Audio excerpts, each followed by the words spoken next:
find that information if you want to.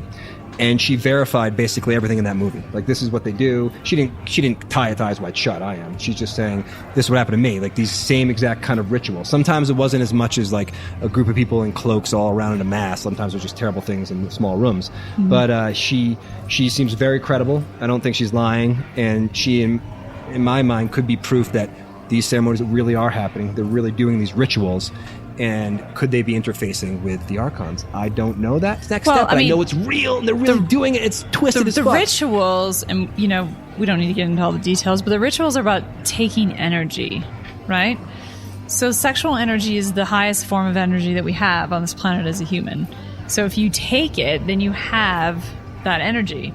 Like, that's like their life force. So that's the obsession with the elite. Like, when they talk about the elite, is that what the Archons feed off? Is that what it is? That's what the Archons feed off. So you scare them, and you take that energy, and they're able to eat it. Right. Exactly. So that's like the power. But I think, like, when we started this whole podcast and we were talking about, like this, like, they're creating mass fear. It doesn't. If you think about that, that's not sexual energy. That's just like, holy shit, like, things might be going down, like, for everybody on this planet, not just a couple countries. But it's the same thing, right? So, like, in your brain, the same thing that releases fear is the same thing that releases ecstasy. It's the same chemical. It releases the same amount of energy. It's funny you say that. I remember when we took out the bad guy in Iran and they started launching missiles, I was really, really excited and also scared at the same time. I don't want to sound like I'm a pro-war person, but part of me was actually really excited about it while I was really terrified. And I'm glad it's all over, but I couldn't stop watching the news. I couldn't stop checking on it. I couldn't, like, the fear and the excitement of it was like a rush, in a sense. Right, but that's because it's the same chemical.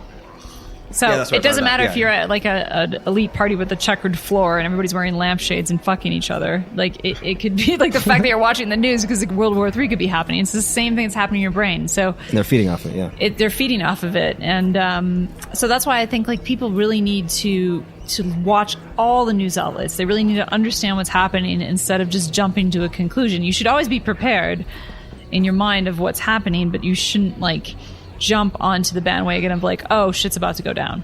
Yeah. Because that's what they want you to feel. So the last thing I want to say is that Kubrick died 5 days roughly after he finished the edit of the movie. And then it was taken over by other people and re-edited and apparently toned way down. Yeah, that's the story. The ritual. Yeah. Well, that was interesting, Josh.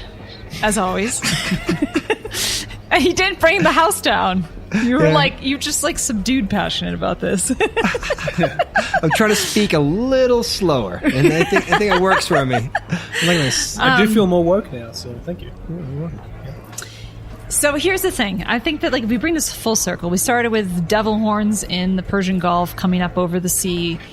Could it be a sign that things are happening? And I don't disagree that is not true.